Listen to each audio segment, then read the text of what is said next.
కోరుతాను అధ్యక్ష. కేటీఆర్ గారు. Speaker sir, ఈ బిల్ ఏదైతే ఉందో నేను దాని మీదే స్పష్టంగా చెప్పింది మా పార్టీ తరఫున ప్రభుత్వం తీసుకొచ్చిన బిల్లును సమర్థిస్తున్నాము, స్వాగతిస్తున్నాము అని చెప్పాను.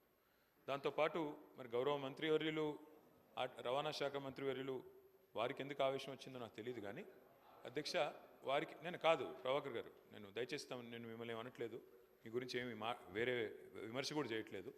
ఈ బిల్లు విషయంలో నేను చెప్పింది ఏంటంటే, ఈ మధ్యన కొన్ని చట్టాలు ఎట్లాంటివి వస్తున్నాయంటే ప్రజల భావ వ్యక్తీకరణ స్వేచ్ఛను కూడా హరించే విధంగా వస్తున్నాయి.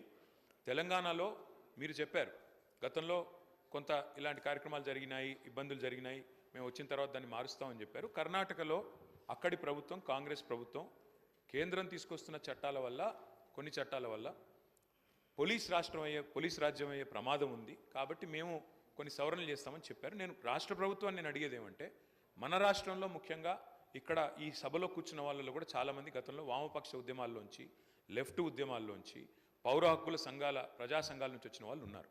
నేను ప్రభుత్వాన్ని అడిగేది ఏమంటే, ప్రజల భావ వ్యక్తీకరణ స్వేచ్ఛను హరించే విధంగా కాకుండా మీరు దయచేసి ఈ రకమైన బిల్లులు తెచ్చేటప్పుడు అన్ని రకాలుగా ఆలోచించి తెమ్మని చెప్పాను తప్ప, వారు ఇంకొక మాట అన్నారు, అక్కడి నుంచి ఎవరో వీడియోలు తీశారు, ఇంకోటి అన్నారు.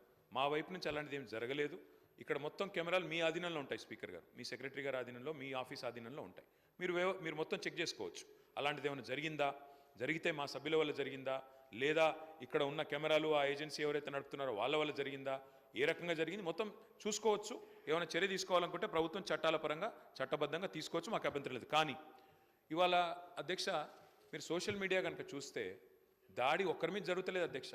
ప్రధానమంత్రి నుంచి మొదలు పెడితే, ముఖ్యమంత్రుల నుంచి మొదలు పెడితే, మాజీ ముఖ్యమంత్రుల నుంచి మొదలు పెడితే అందరి మీద, ఎమ్మెల్యేల మీద, మంత్రుల మీద, స్పీకర్ల మీద, అందరి మీద వ్యక్తిత్వ హననం చేసే కార్యక్రమాలు అన్ని వైపుల నుంచి జరుగుతున్నాయి. దీనికి ఎవరు అతీతులు కాదు, ఎవరు పునీతులు కాదు అధ్యక్ష. ఒక పార్టీ ఏం లేదు. నెహ్రూ గారి టైం నుంచి మొదలు పెడితే ఈ రోజున్న నాయకుల దాకా అందరి వ్యక్తిత్వ హననాలు జరుగుతున్నాయి, క్యారెక్టర్ అసాసినేషన్ జరుగుతుంది. దీనికి అందరం బాధితులమే, ఇందులో ఎవరం కూడా పునీతులం కాదు, ఎవరం అతీతులం కాదు. కాబట్టి దయచేసి నేను కోరేది, ఇది అన్ని పార్టీలో రావాలా.